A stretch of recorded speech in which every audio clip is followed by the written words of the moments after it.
Good evening and welcome to tonight's SBC News. Following a larger-scale police operation on Pralin and La Digue last month, 9 men aged between 36 and 64 who appeared before the Supreme Court today, where they have been charged for conspiracy to import drugs and conspiracy to traffic in a controlled drug.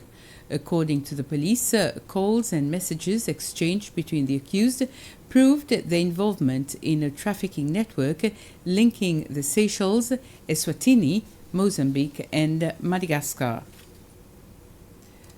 Seychelles has kept the 23rd position out of 180 countries on the Corruption Perception Index.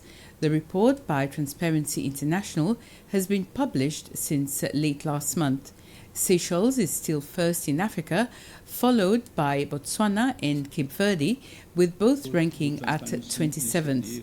The Deputy Commissioner for the ACCS, Denis Joubert, says the ACCS is with Seychelles' position on the index, even though it stayed the same as last year.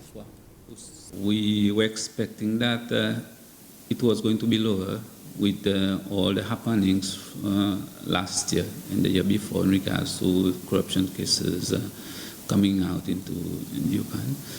But however, one of the strong points that come out from the report is in regards to Seychelles is that Seychelles is doing well because of the continuous amendments to its to the act, and also our awareness program in the public institutions, creating awareness to ensure that people doesn't tolerate corruption.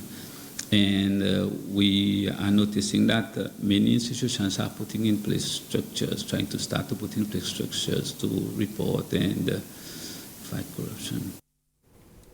Seychelles Parks and Garden Authority, the SPGA, commemorated the National Protected Area Day yesterday.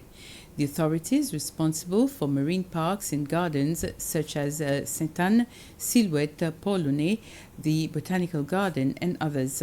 The Chief Executive Officer of the Seychelles Park and Garden Authority, Alain Cedras, says so far most people are respecting the regulations in place to preserve the parks. He also explained that the best way to safeguard nature and preserve biodiversity is through protection.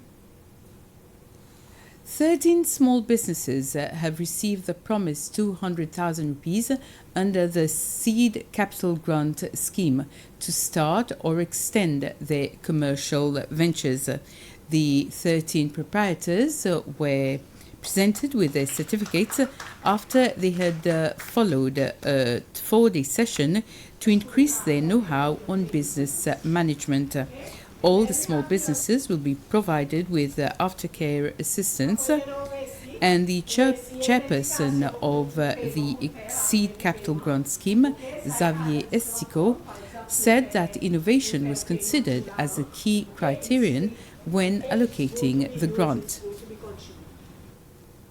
The Minister responsible for Environment, Flavien Joubert, has spoken about the necessity of finding every means to preserve wetlands. He said that these are sources of life and are the center of all development. Minister Joubert was speaking on the occasion of International Wetlands Day, which is tomorrow. However, Minister Joubert said that the rate through which wetlands are being lost is alarming, as this may lead to millions of people losing their livelihoods. He added that Seychelles has been doing its part for many years through various restoration projects, as well as those to manage the wetlands.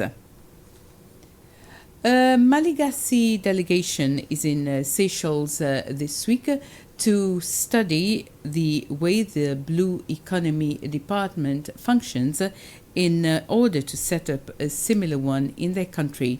The officers met stakeholders in the development of the blue economy, which included officers from the Department of Environment, SECAT, and those from the Department of Tourism. A communiqué from the Blue Economy Department stated that this collaboration with the Malagasy officers not only strengthened existing bilateral relations but also created opportunities for more exchanges in the future. And with this, we end the summary. We'll be back at 8 with the news bulletin in Creole. Have a very pleasant evening.